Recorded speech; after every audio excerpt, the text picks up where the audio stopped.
Today, let's talk a little bit about Ballistic Weave. In Fallout 4, Ballistic Weave is a clothing mod that you get from the Railroad after the Railroad finds and loots a bunch of pre-war DIA caches. There are 5 levels of the Ballistic Weave clothing mod, each of which grants you superior ballistic and energy resistances. Mark 5 of the Ballistic Weave mod can get you 110 of both ballistic and energy resistance, which can compete well with even some of the best full suits of armor. Additionally, some hats in the game can be modified with Ballistic Weave, and with a clothing outfit and a hat each modified with Ballistic Weave, you can get 220 ballistic and energy resistance, putting entire suits of armor to shame. However, this can be optimized even further, which we will get to in a moment. I've created a publicly available document which I link to in the description, which contains a breakdown of every single suit of armor in the game compared to clothing optimized with Ballistic Weave. I discovered that many of the numbers on the Fallout Wiki were actually incorrect, and so I went through the game and painstakingly copied them directly from the stats reported in the armor workbench. This can be useful when trying to match armor pieces with Ballistic Weave. I'll cover this in fuller detail a little bit later. First, let's talk a little bit about the science behind Ballistic Weave. The inspiration for Fallout 4's Ballistic Weave actually comes from our real world. Mankind has worked on clothing modifications to resist arrows, sword slashes,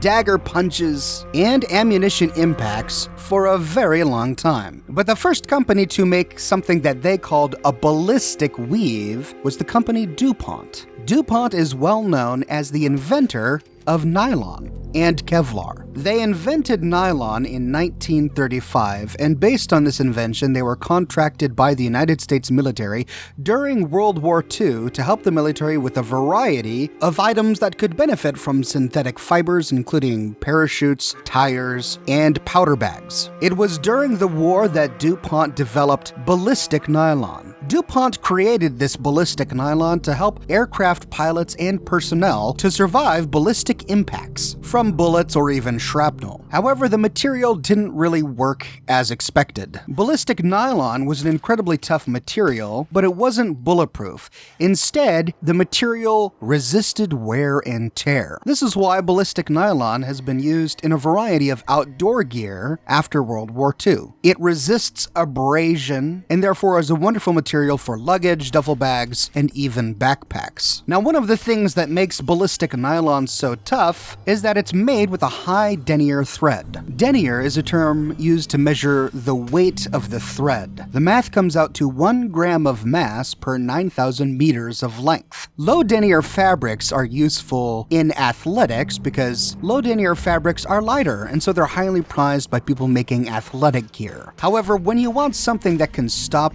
a knife or a bullet, you need something a little weightier, something with higher denier. And so ballistic fabric is typically made using a denier of 1,000 or more. Despite the importance of the denier of the ballistic nylon, the thing that actually makes the fabric more durable is the particular weave used when weaving the threads into fabric. And this is where we get the term ballistic weave. A ballistic weave is a very tight 2x2 basket weave. It resists tearing and ripping in all directions. Even today, the basket weave is used in many objects that are supposed to be bullet or stab proof, including soft ballistic vests. The major difference is that today most manufacturers use Kevlar instead of ballistic nylon, which was invented by DuPont, the same company that invented ballistic nylon, in 1965. Ballistic weave enters the realm of science fiction in Fallout 4 in the way that it's used. We get the idea that the ballistic weave modification is added to an existing item of clothing. However, ballistic fabric is practically worthless unless it's stacked into layers. You need at least 10 layers of ballistic fabric to stop even the most minor of ballistic impacts. It usually takes upwards of 20 layers of ballistic fabric to be effective. Additionally, the energy resistance that we find in Fallout 4 is highly unrealistic, as both nylon and Kevlar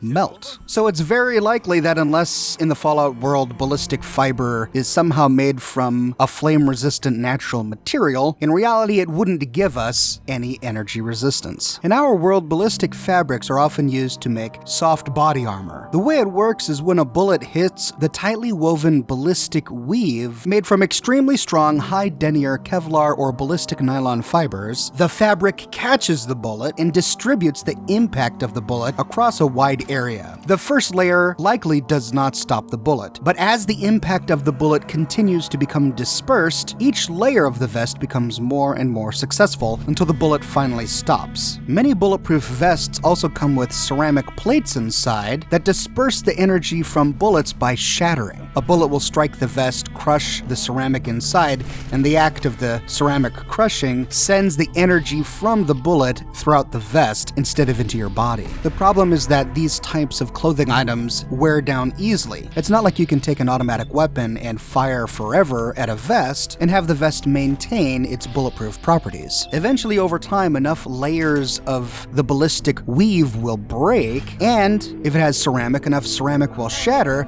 that the vest is no longer functional. So bulletproof clothing items in our own world exist, but in a very different form. But this is the world of Fallout 4. It's a fantasy. I can embrace that. And in Fallout 4, ballistic weave is an incredibly powerful modification. Power armor still reigns supreme when it comes to defense, but if used correctly, ballistic weave can make your character almost as highly defended as someone in a full suit of lower level power armor. The key to using ballistic weave effectively is to use it on clothing items that are seen as underwear. There are many costumes and outfits in the game that take up all of your character's armor slots. Suits, dresses, and things like that. However, there's a small selection of clothing items that take up no armor slots, which means that you can wear armor over these pieces of clothing, like the vault suit. However, the vault suit does not accept ballistic weave. But there are a few items that both can be worn under a full suit of armor and accept ballistic weave. They are the army fatigues,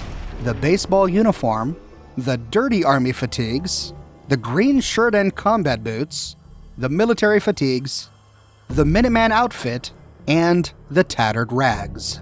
If you want to maximize your ballistic and energy resistances, you should choose one of these outfits to imbue with ballistic weave. I would choose them based on the spec points that you need. For example, the army fatigues come with 1 strength and 1 agility. The green shirt and combat boots give you +1 charisma and +1 endurance. So pick the one that gives you the stats you need and then apply your ballistic weave to it. Then we need to choose a suit of armor. Since you're using underwear as far as the game is concerned, which consumes no armor slots, you can then put on top of this almost any suit of armor. You can't put a suit of armor like the Mechanist's outfit or cage armor on top of it. Those are basically considered both armor and clothing. But you can put individual pieces of armor on top of it, like combat armor, metal armor, synth armor, and the like. Now, each suit of armor that you find in the game has its own benefits. Some of them are going to emphasize ballistic resistances, and some of them are going to emphasize energy resistances. You can often mix and match the pieces to get the desired ballistic and energy resistance. The chest item in the game that gives you the most ballistic resistance is going to be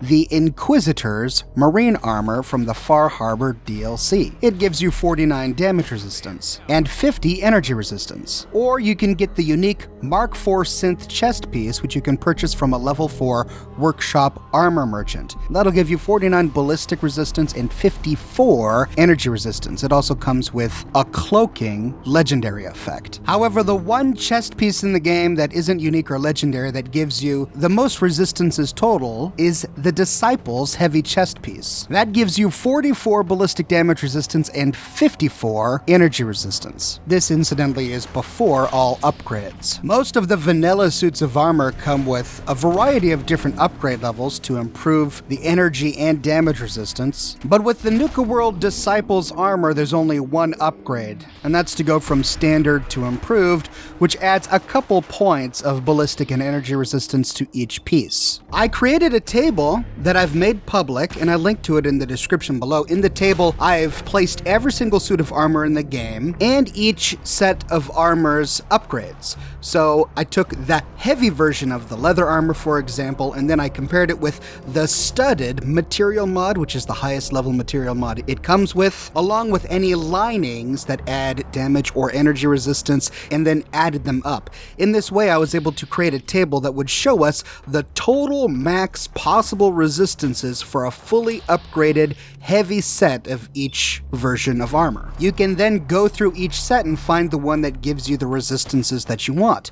You can choose ballistic over energy, or maybe you're more concerned with energy. But if we're talking about the sheer number of total resistance points, that is ballistic plus energy, the clear winner is the Heavy Metal Disciples suit of armor from Nuka World. It beats out every other suit of armor in the game, aside from power armor, of course, with 345 total resistance points. Yes, this includes marine armor from Far Harbor. Disciples beats marine. Now, the coolest thing about Ballistic Weave is you can add it to hats, and it gives you the exact same amount as an entire outfit, 110 ballistic and 110 energy. This makes any armored hat, any hat with Ballistic Weave, magnitudes better than any helmet in the game. Sadly, there are only 4 hats in the game that accept Ballistic Weave: the Trilby hat, the Newsboy cap, the Green Rag hat, and the Battered Fedora. Going back to our spreadsheet, we can add the Ballistic Weave Mark V enabled Trilby hat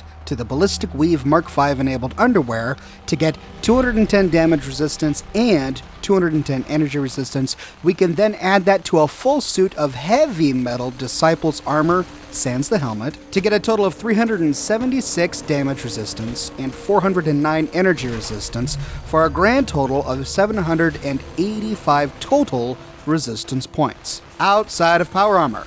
Cool stuff. Now, to put that in perspective, this is my Institute character. She's in a full suit of X01 power armor, and this power armor has been fully upgraded. I'm not using any power armor mods for this. This is just the base game, and as you can see, my ballistic resistance is 1880 with 1470 energy resistance, not to even mention the radiation resistance. So, even with Ballistic Weave, it's no match for power armor. One piece of power armor and a power armor frame fully upgraded is going to give you pretty much the exact same resistances, or close to it, as the maximum that you can get using Ballistic Weave. Really, the only thing this Ballistic Weave plus Disciples Heavy Metal Armor suit can come close to matching is Raider Power Armor, the very lowest level version of Raider Power Armor. Still, the armor you can get with Ballistic Weave and a full suit of armor is pretty impressive. Now, I know that many out there are going to say that you sacrifice the look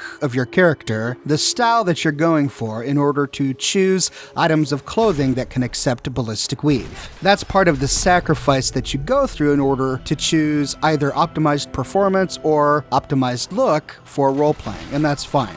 But what you can always do is, once we know the in-game limitations, you can download clothing mods that simply look the way that you like, and then add Ballistic Weave to it. That's what I've done with my character. I'm using the Pompous set Under Armor, and then I've just got Disciples armor on top of it. This gives me an Under Armor that I like, and I've simply added the 5th level of Ballistic Weave to it, and then I just have basic Disciples armor on top of it. For the hat, I got really sick and tired of the Trilby, so I have a mod installed that simply allows me to add Ballistic Weave to the Minuteman hat. It seemed like an unnecessary restriction that I can add Ballistic Weave to 4 hats in the game, just not this one.